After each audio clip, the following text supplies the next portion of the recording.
Um pouco em molas, nós vamos ver uma aplicação, na verdade não é nenhuma aplicação, é um novo tipo de mola. Então as molas necessariamente são elementos deformáveis, como nós comentamos ali em cima e nós já temos visto há um bom tempo. E para calcular a força numa mola, nós usamos essa expressão, né? K, que é a constante de rigidez da mola, vezes a variação do comprimento, ΔL, ou um delta, é igual à força. E isso são molas axiais. Por que eu digo axiais? Porque a força está exatamente no eixo dela.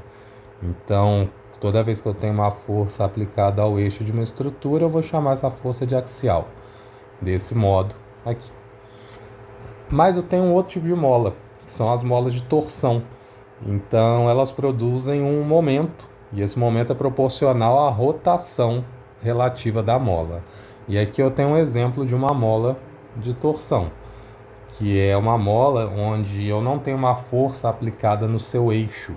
Então você produz essa força aqui no pregador e essa mola ela devolve ele para a posição original. Então uma mola de torção. E para calcular o momento dessa mola, nós temos essa expressão aqui. O momento de torção, que é o momento produzido pela mola, vai ser igual a Kt vezes θ, onde o Kt também é uma constante de rigidez da mola. A diferença é que agora as unidades vão ser diferentes. Aqui eu tenho unidades de Newton por metro. Aqui eu tenho unidades de momento por radiano. E aí, até aproveitando, lembrem-se que o momento ele tem unidades em... Vou fazer diferente. Ele tem unidade de força comprimento.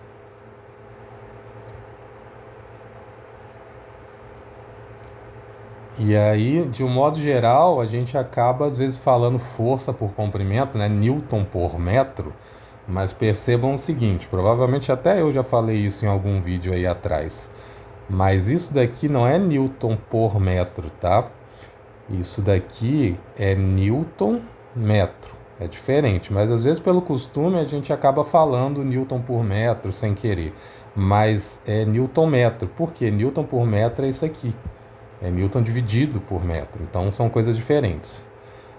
E aí, por que eu estou falando isso? Porque aqui eu vou ter unidades de momento por radiano. Então, unidade de momento é Newton metro.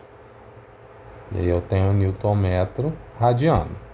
O radiano, que é a rotação, é em radiano. Então, quando eu multiplico Newton metro por radiano vezes radiano, eu tenho Newton metro, que é a unidade de momento. E aí eu volto exatamente para onde a gente queria, que é o momento. A rotação, ela vai ser sempre medida em radianos. E isso é interessante de ser enfatizado porque nosso costume, ou melhor, nem vou falar o nosso, mas o costume de vocês maior é tratar essas rotações, os ângulos em graus. E aqui isso não vai dar certo, eu preciso usar em radianos, então é importante enfatizar isso. Então esse é o novo tratamento de mola que nós acrescentamos aqui nesse capítulo. Uma outra coisa que é relevante é tratar sobre a superposição. Na verdade, eu já deixei até escrito aqui, mas eu vou apagar para a gente fazer isso junto. Então, observem o seguinte, a superposição ela tem o objetivo de simplificar problemas. Então, eu tenho problemas complexos e eu vou simplificar eles através da superposição. É lógico que o problema que eu estou trazendo aqui não é complexo, mas nós vamos ter em outros momentos problemas que sim serão complexos. Então, observem o seguinte, eu tenho uma viga, que é uma viga engastada, ela tem uma distância total de 4 metros e ela tem duas cargas aplicadas, uma em 2 metros e outra em 4 metros nos pontos B e C. Eu posso simplificar esse problema para dois problemas menores, né, e mais simples, que são problemas onde eu tenho a mesma viga com a aplicação de uma carga e depois a mesma viga com a aplicação da outra carga. E aí, o que a gente pode fazer? Calcular o momento de uma, que é o momento no ponto B, calcular o momento da outra, que é o momento no ponto C. Então, quando eu faço isso, observem que eu vou ter o seguinte: eu tenho aqui 2 metros vezes 1, que é uma rotação negativa horária. Então, eu tenho aqui menos 2.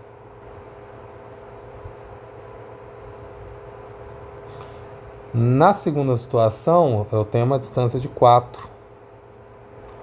E a carga também é 1 e a rotação também é negativa. Então, eu tenho aqui menos 6 Nm. E o momento total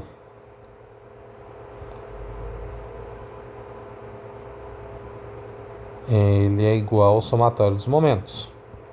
O somatório dos momentos é menos 2 menos 6, que é igual a menos 8 Nm. Então percebam que eu parti de um problema mais complexo, embora ainda simples, e cheguei em uma situação muito mais simples de resolver, né?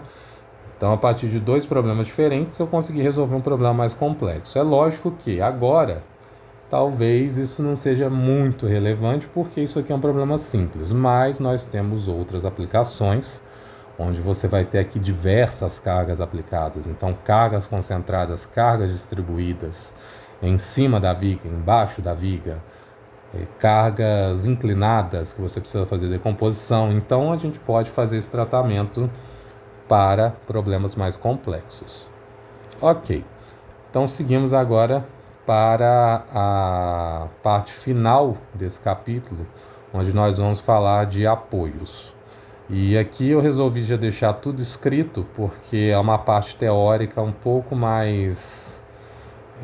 não é difícil, mas ela é muito teórica mesmo. Então, por isso eu já deixei toda essa parte escrita para agilizar a nossa vida.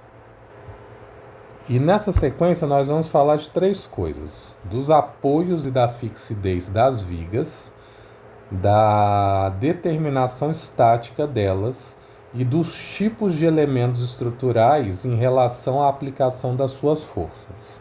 Então, nesse primeiro, nós temos os conceitos de fixidez de uma viga, né, em relação à sua posição no espaço e os seus apoios. Então, quando eu tenho uma fixidez completa, eu tenho uma estrutura que ela tem apoios, e percebam que eles são suficientes em número e disposição para manter o corpo fixo no espaço. Quando eu falo número, é muito lógico que é a quantidade de apoios, né? 1 apoio, 2, 3, 4, 5. Quando eu falo disposição, é a posição do espaço na qual esse apoio está aplicada. Então, observem aqui na primeira figura que eu tenho uma estrutura que tem 2 apoios, e essa estrutura pode ser uma estrutura com fixidez completa ou não, né? E isso nós vamos avaliar. A quantidade de apoios que essa estrutura oferece são 2, o que é diferente da quantidade de reações que essa estrutura oferece, que são 3. Depois eu tenho as estruturas com fixidez parcial. Então, nessa situação, o apoio permite o movimento da estrutura, seja esse movimento uma rotação ou uma translação. Então, observem o seguinte nesse corpo. Ele tem aqui um apoio que é um apoio fixo, então ele impede o movimento horizontal e vertical, e ele tem aqui um apoio móvel, que então só impede o movimento axial em relação ao apoio, então o movimento na horizontal também. Isso quer dizer que esse corpo não se move na horizontal. Mas se eu aplicar uma força como essa força P, eu posso calcular o momento nesse corpo, a rotação, a tendência de rotação. E observem que nenhuma das duas, ou melhor, nenhum dos 2 apoios oferece resistência à rotação. Então isso daqui é uma estrutura com uma fixidez parcial. Ela permite, em algum modo, a rotação. E eu tenho os apoios sem fixidez, que são, ou melhor, eu tenho as estruturas sem fixidez, que são aquelas em que eu não tenho apoio, ou esse apoio permite o livre deslocamento. Então, se eu tenho uma estrutura, e aí observe o seguinte, se ao invés do ponto D estar aqui, ele estivesse aqui, nesse formato, e aqui eu tivesse um outro apoio de primeiro gênero, eu poderia empurrar essa estrutura para a direita ou para a esquerda. Isso é necessariamente um apoio ou uma estrutura sem fixidez. Ela tem total liberdade de deslocamento. Embora eu não vou dizer total, porque a liberdade é só na horizontal, né? Mas ainda assim ela tem uma liberdade aqui de deslocamento horizontal e de rotação. Então não é uma estrutura estável.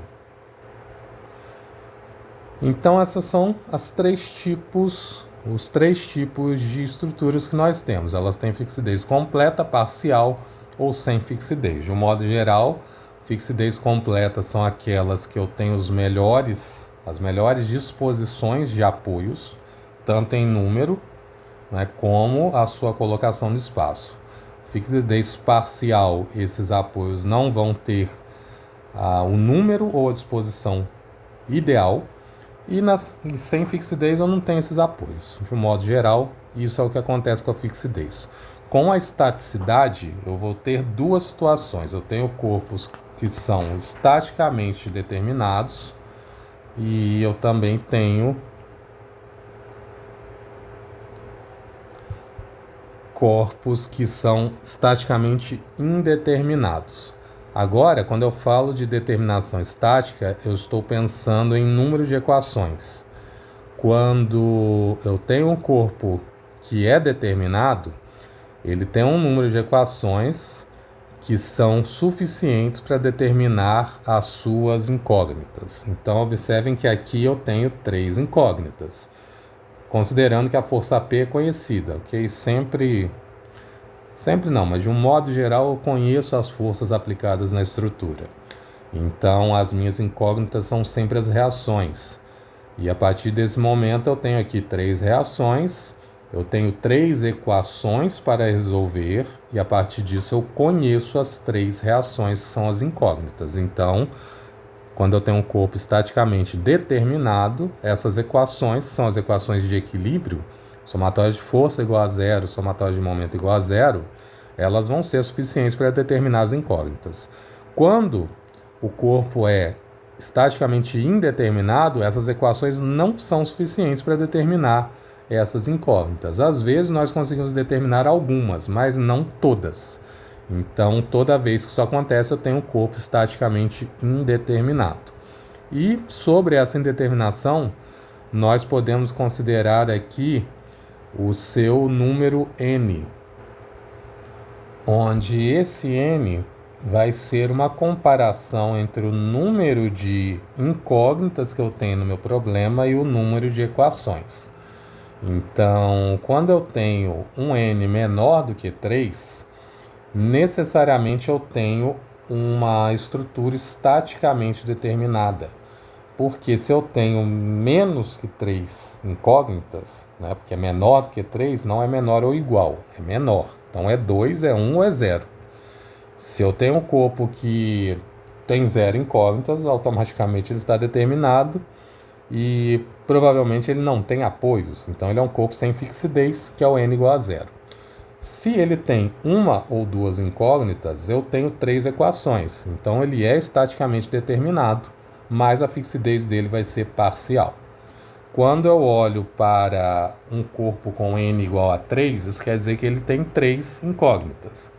E dessa forma, ele é estaticamente determinado porque eu tenho 3 equações. Então eu consigo, sem problema nenhum, determinar cada uma dessas incógnitas.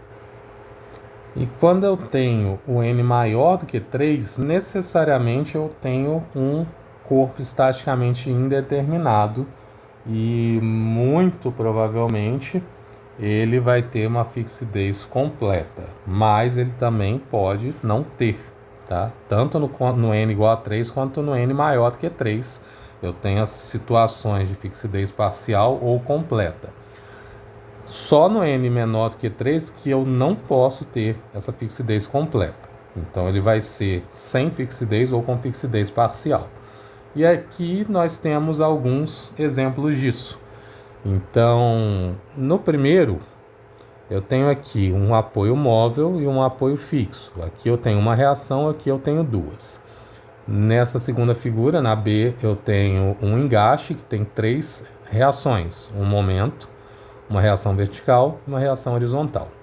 E aqui eu tenho uma terceira situação, que é a C, onde eu tenho um apoio fixo e um apoio móvel, que essa daqui é uma outra forma de representar o apoio móvel. Então ele tem uma reação aqui e duas aqui. Então nós temos que o n dele é igual a 3. Então são estruturas estaticamente determinadas, porque eu tenho 3 equações para resolver isto e eu tenho 3 incógnitas. Mas é interessante a gente pensar uma coisa antes. Nós estamos falando isso em um capítulo bidimensional. Existem outras situações. Pensem que quando nós estamos no espaço, nós não temos 3 equações, nós temos 6. Então percebam que isso vai variar se eu tenho um tratamento bidimensional ou tridimensional. Na segunda situação, eu tenho apoios móveis. Os 4 apoios são móveis. Então ela tem n igual a 2. Isso quer dizer que ela está aqui na primeira situação. N é menor do que 3 e automaticamente é uma estrutura estaticamente determinada. Mas ela pode ter fixidez. Pode não, ela tem fixidez parcial, porque a única opção outra seria sem fixidez. Como ela tem apoios, ela não é sem fixidez. Na terceira figura, nós temos aqui 2 apoios móveis e um fixo. Um móvel e um engaste. E aqui 4 móveis. Nas 3 situações eu tenho uma soma igual a 4. 1, 2, 3, 4. 1, 2, 3, 4 e 1, 2, 3, 4. Então eu tenho um n igual a 4. Necessariamente essas figuras correspondem a uma estrutura estaticamente indeterminada, porque eu só tenho 3 equações. E nessa situação final, eu tenho estruturas que têm n igual a 3, 3 apoios móveis, um apoio fixo e um móvel, mas elas têm uma fixidez parcial. Então, observem que aqui claramente eu posso empurrar essa estrutura, como os apoios são móveis, ela vai escorregar. E nessa daqui é aquela situação que a gente discutiu, eu acho que aqui em cima, exatamente ela, que eu tenho rotações permitidas em relação a esse sistema. Então, ele também não tem fixidez completa. E para finalizar, nós temos aqui os elementos de N forças. Eu coloquei dessa forma porque eu tenho elementos de 2 forças, de 3 forças, de nenhuma força e de múltiplas forças. Então, cada um deles com um tipo de força. Quando eu tenho elementos de 2 forças, eles necessariamente vão nos levar para essa imagem aqui. Então são elementos onde essas forças elas têm uma mesma linha de ação. Então eu tenho forças aplicadas em 2 pontos e essas forças não vão gerar momentos e nem forças distribuídas, embora na realidade, né, eu tenho uma área que essa força vai estar distribuída sobre uma área. Mas de forma geral, a gente pode considerar essa força como uma força concentrada. Uma aqui, outra aqui. Então, sem momentos e sem forças distribuídas. E por que é sem momento? Porque eu não posso gerar momentos sobre a mesma linha de ação da aplicação da força. Lembrando que o momento é um produto vetorial, R vetorial, força. Então, quando eu multiplico isso na forma escalar, né, módulo de R vezes módulo de F vezes o seno de θ, se o seno é 0, o momento é nulo. Então não existe momento sobre a linha de ação. E a partir disso, então, eu posso afirmar que essas 5 estruturas sofrem dessas duas dessas duas características, né? Sem momentos e sem forças distribuídas e na mesma linha de ação. Toda vez que eu tiver isso, eu tenho um elemento de duas forças. E lógico que isso aqui é a caracterização do elemento, mas é muito lógico quando você vê um elemento de duas forças. Tem duas forças, simples assim. Tenho elementos também de três forças, e eles vão ter a mesma característica. Eles não geram momentos e não têm forças distribuídas. Mas eles têm duas características. Eu tenho elementos de três forças com forças concorrentes e eu tenho elementos de três forças com forças coplanares. E aqui nós temos exemplos de elementos de três forças concorrentes, coplanares, e o coplanar ele é considerado como o encontro das forças no infinito, e o concorrente elas se encontram em algum ponto, como é dado aqui, e é mostrado aqui em D e aqui em H. Eu tenho elementos de três forças aqui também em F. Esse elemento é representado aqui com as três forças, esse aqui com as três forças e esse aqui também com as três forças. Depois nós temos os elementos de força nula, que são elementos que eu não tenho aplicação de forças dentro dele. Esses elementos são os que nós vamos ver nas treliças. As treliças geralmente têm os elementos de força nula, que são aqueles que não sustentam nenhuma força na estrutura. E o elemento geral de forças múltiplas é o que nós temos visto até agora. Um elemento que você tem várias forças aplicadas sobre ele. E para finalizar, sobre as reações, eu trouxe aqui novamente, recuperando essa imagem, as reações em cabos, barras e curvas, que são as reações sempre na direção do eixo do encontro da barra com a estrutura, cabo, barra ou barra curva. Então, nessas três estruturas eu tenho o mesmo tipo de reação.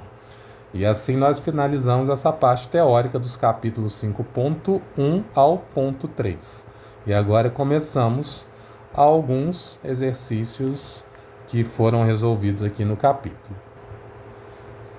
Então, nesse primeiro exemplo, que é o exemplo 5.1, ele diz aqui que você tem um dispositivo para fixação de uma peça plana em uma máquina, ferramenta, que é mostrado na figura. Se uma força de aperto de 200 newtons é necessária em C, e se o contato em C é liso sem atrito, determine a força F necessária e a reação em B. Então, basicamente, o que é solicitado aqui é a força F e a reação em B. É isso que nós precisamos. Observem que, se eu apertar essa estrutura e a força F gerar uma força de 200 em C, então esse apoio C, que agora virou um apoio, ele vai devolver uma força de 200. Então eu posso considerar aqui uma força de 200 para cima, que é no apoio C. Da mesma forma, eu tenho aqui um apoio B. E ainda tem um apoio D. Então, observem que essa estrutura ela tem uma quantidade de elementos, e se eu considerar tudo isso aqui como uma única peça, então eu vou ter aqui 1, 2, 3, 4 incógnitas, e nós não vamos conseguir resolver isso. Então, para esse problema, nós vamos separar essa peça em duas, a peça DB e a peça AC. Então, eu vou separar esse problema em uma peça AC e DB.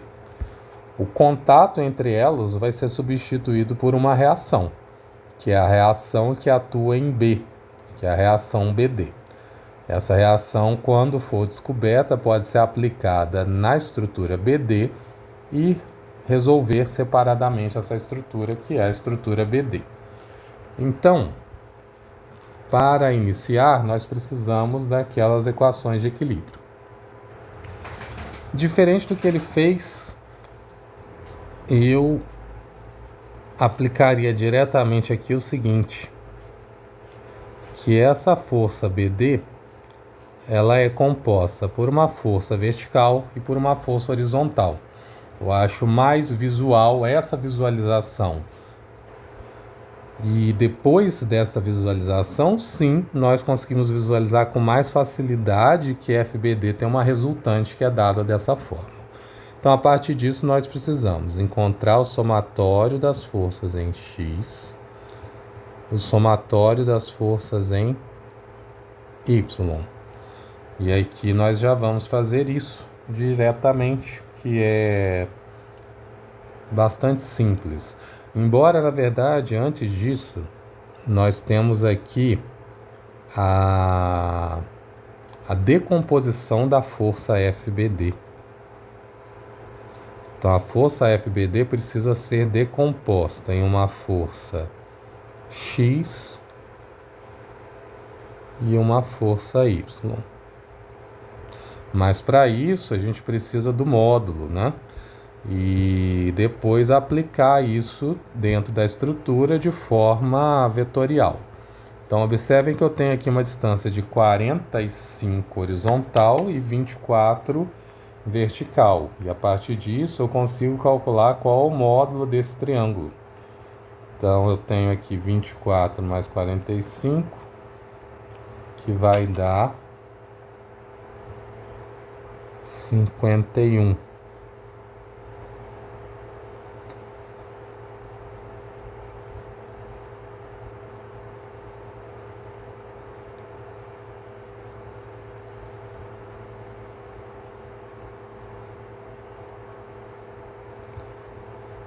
Então, a partir disso, eu tenho que esse FBD,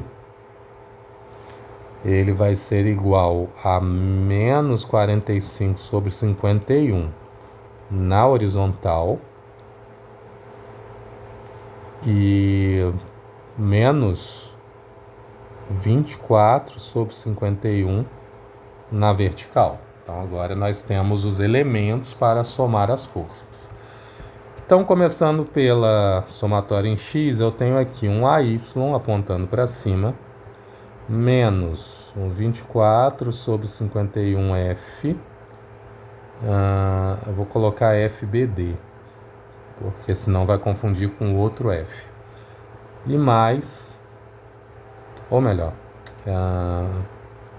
não, coloquei o número errado aqui. Comecei na vertical, na verdade. Nós temos aqui um F apontando para a direita e depois nós temos o FBD apontando para a esquerda negativo, que aí é 45 sobre 51 FBD. São as únicas forças horizontais. Então isso daqui é igual a zero. Depois na vertical, agora sim, eu tenho AY menos o 24 sobre 51 FBD. E tem o CY, mas o CY eu sei o valor, tá? Eu vou colocar ele aqui dessa forma, mas eu vou puxar aqui, que eu sei que ele é 200. E eu vou parar aqui, porque eu tenho duas incógnitas, do mesmo jeito, né? Eu não sei quem é esse FBD. Observem que nós podemos montar um sistema, só que eu tenho um sistema com 3 incógnitas, então eu ainda não consigo resolver isso. E dessa forma nós partimos para a equação do somatório de momentos. Escolhemos o ponto A porque temos duas incógnitas nele. Então agora eu tenho um problema que tem uma incógnita. Porque observem o seguinte.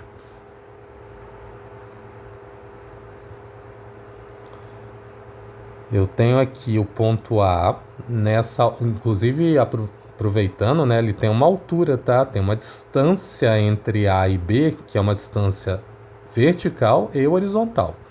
Então eu tenho aqui o momento gerado pelo vetor horizontal de FBD, que vai ser horário, o momento gerado pelo vetor vertical de FBD, que também vai ser horário, e o momento gerado por CY, que é anti-horário. Então, fazendo esse cálculo, nós temos o seguinte.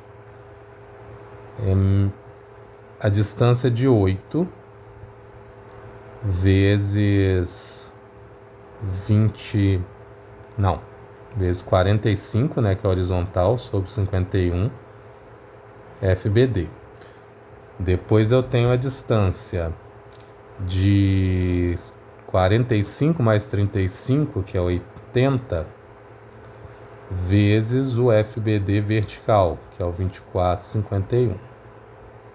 E depois eu tenho a distância de 50 mais 45 mais 35, então que é 80 mais 50, que é 130, vezes o 200.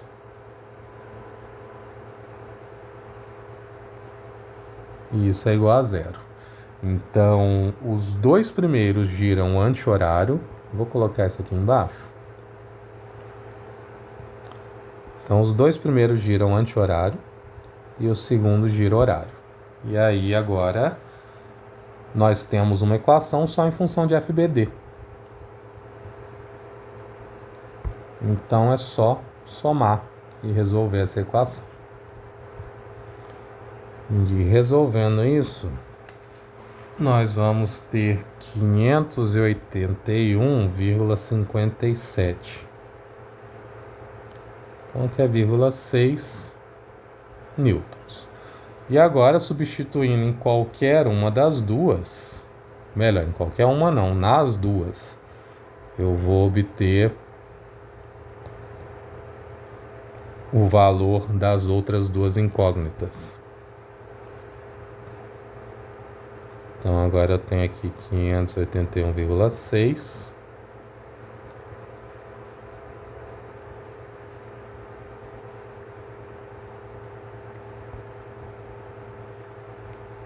Então, com isso, nós temos aqui F e AY. F vai ser 45 vezes 581,6 dividido por 51, que vai dar 513. Negativo, passando para o outro lado, fica positivo. A segunda vai ser 581 vezes 24 dividido por 51 negativo, mais 200, que vai ficar 73,69. E aí, passando por outro lado, fica positivo. E aí nós temos, então, as três incógnitas que nós queríamos. E ainda eu tenho a resultante de FBD. Então, eu também consigo descobrir a reação em D. Então, vamos agora para o nosso segundo exercício, que é o exemplo 5.2. E nele nós temos o seguinte. Um grande número de vigas em balanço, uniformes e idênticas, cada uma com 1 metro de comprimento e 146 newtons por metro de peso, é utilizada para suportar tubos. Esses tubos estão distanciados em 1,2 metros. E eu vou colocar em unidades do SI, porque polegadas ainda ok. Agora pés não é uma unidade usual para a gente. Então eu tenho aqui 250 milímetros. Aqui eu tenho 400. E aqui eu tenho 350. Então ok. E aí ele diz aqui o seguinte: elas são separadas de 1,2 metros e nos pontos B e C, que são mostrados aqui no corte, né?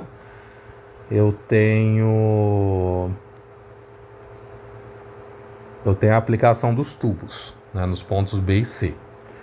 Então, essa é uma viga típica, a BCD, que é mostrada. E se os tubos B e C mais os seus conteúdos pesam 365 e 510, então ele dá aqui que o peso do tubo B, vou colocar PTB, é igual a 365 newtons por metro. E é o peso do tubo mais o conteúdo. O peso do tubo C é 510 newtons por metro. Ele também disse que cada viga tem um peso. Vou colocar aqui peso da viga. Tem um peso de 146 newtons por metro.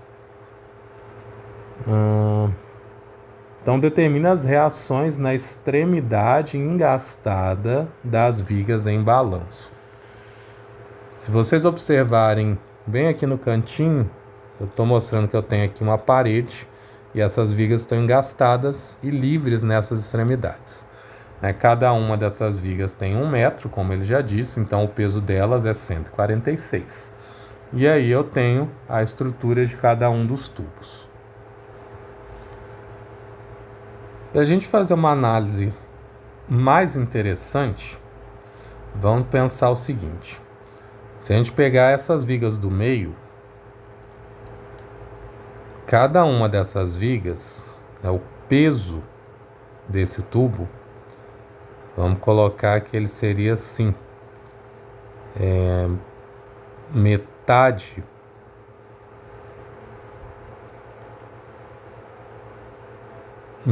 do tubo, Tem 1,2 de distância aqui, então se eu pegar 0,6 para a direita, para a esquerda e 0,6 para a direita, que dá 1,2 metros, essa é a quantidade de peso que cada viga vai sustentar. Concordam que ele vai passando, E aí aqui eu tenho de novo, metade do tubo distribuído para essa viga, a outra metade distribuído para outra viga. Aqui metade distribuído para essa viga central e a outra metade distribuída para outra viga. Então, cada viga suporta a quantidade de peso que corresponde a 1,2 metros de tubo. E aí, dessa forma, o peso, vou colocar aqui assim, o peso suportado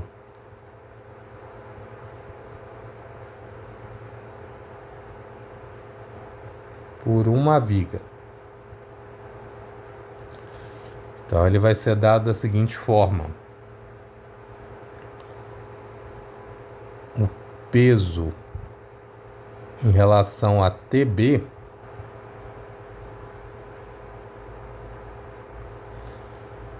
então eu tenho 365 newtons por metro vezes 1,2 metros. Quando eu penso na viga TC, ou melhor, na viga não, no tubo TC, eu tenho 510 também em newtons por metro vezes 1,2 metros. E eu tenho ainda o próprio peso da viga, que é 146 newtons por metro, só que a viga tem 1 metro. Então, é o próprio 146 newtons. Nessas duas aqui de cima, eu vou ter o seguinte, 365 vezes 1,2 vai dar 438 newtons. E 510 vezes 1,2 vai dar 612 newtons. Então agora eu tenho todos os pesos aplicados à estrutura. E aí, antes da gente ver ali embaixo a figura, observem que eu tenho o peso do tubo C, que é 612. Eu tenho o peso da tubo B, que é 438. E eu tenho o próprio peso da viga, que é 146. Esse peso vai ser aplicado no meio da viga, como se fosse uma carga concentrada. Além disso, eu tenho a reação em A vertical, horizontal e o momento, porque é um engaste. Então, ele tem uma reação na forma de momento. E a partir disso, nós conseguimos fazer o somatório de todas essas forças, como é dado aqui. Eu só vou corrigir os números, porque C é 612 newtons, B é 438 newtons E E, que é o peso da viga, vou até colocar isso. PTC, PTB e o peso da viga, que é 146 newtons. Os demais pontos continuam iguais. Então eu vou usar essa mesma nomenclatura que está aí, para a gente não ter problema. Então observem que o somatório das forças em X é 0. Automaticamente eu não tenho nenhuma força horizontal. Somatório das forças em Y, ele vai ser igual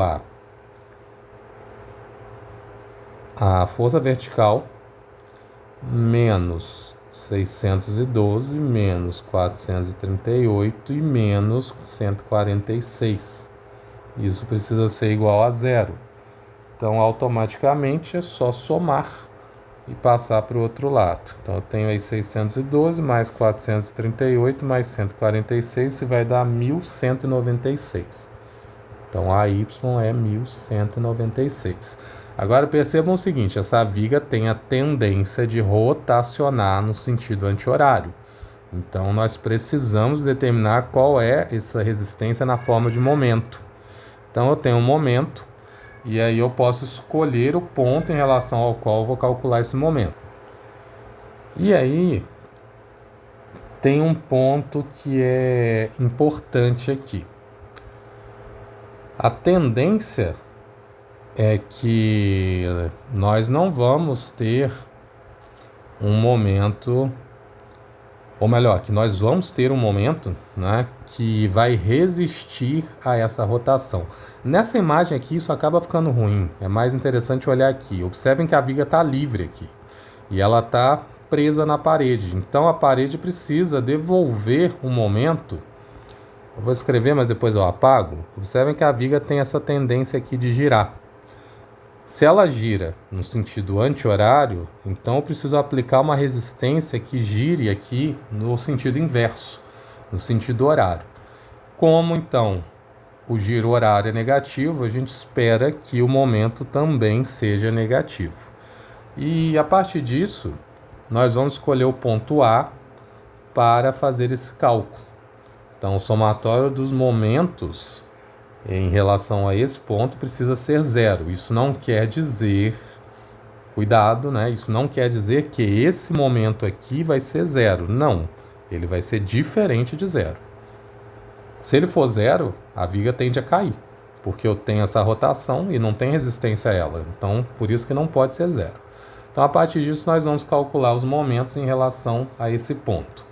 E aí observem que eu já começo o meu cálculo aplicando um momento MA.